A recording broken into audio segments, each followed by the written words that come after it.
Kasabay ng 51st anniversary ng Public Attorney's Office o PAO nitong Lunes, Oktubre 23 ay ang paggawad ng ASEAN Excellence Achievers ng Outstanding Legal Expertise and Commitment to Public Welfare Award sa ating pinakamamahal na hepe ng PAO. Panoorin po natin ang mga detalye sa report na ito.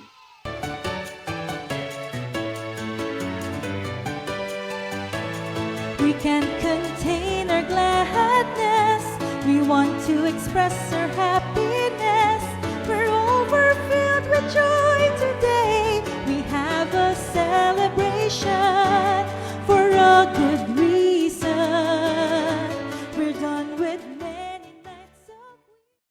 Kasabay ng pagsapit ng ika-51 anibersaryo ng Public Attorney's Office ngayong buwan ng Oktubre ay isang parangalang minsan pang iginawad sa nag-iisang punong manananggol pambayan Dr. Persida V. Rueda Acosta DSD. Sa ginanap na 3rd ASEAN Excellence Achievers Awards 2023 sa Okada, Manila, kinilala ang iba't ibang individual at mga personalidad batay sa mahahalagang ambag at katangi-tanging husay nila sa kani-kanilang larangan. Kabilang na nga dito ang ating pinakamamahal na PAO Chief Persida Acosta kung saan ipinagkaloob sa kanya ang Outstanding Legal Expertise and Commitment to Public Welfare Award.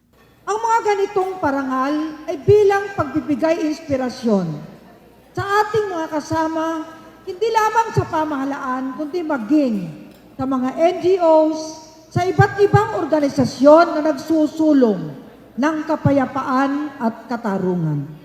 Sa kanyang acceptance speech ay binigyang diin ng ating hepe Persida Acosta na hindi sagot ang karahasan o digmaan sa anumang sigalot. Samahan niyo po kaming lahat sa Public Attorney's Office at dito rin po sa namamahala ng ASEAN Excellence Achievers Awards na isulong ang mga prinsipal ng diplomacy, persuasion, mediation, and conciliation. Umaalingaw po ang mga ugong ng digmaan sa ibang bansa. Subalit sa ating bansa, palibasa ay bansang makadiyos, tayo po ay mayroong kapayapaan at tayo po ay kaibigan ng lahat ng bansa at wala tayong kaaway. At sa huli ang kanyang maalab na pagbibigay-pugay. Isa pong maligayang pagpupugay sa lahat ng tatanggap ng parangal. Mabuhay po ang ASEAN Excellence Achievers Awards 2023. Chief Acosta, you're defending the people's rights. You keep on fighting the good fight, the justice and public service. You've dedicated your life. You're deeply touching others' lives. You're fighting the good fight. This cannot be denied. Onward and fighting. Para sa hashtag Pala News, ako po si Geraldine Ranyes, Katarungan laban sa kahirapan.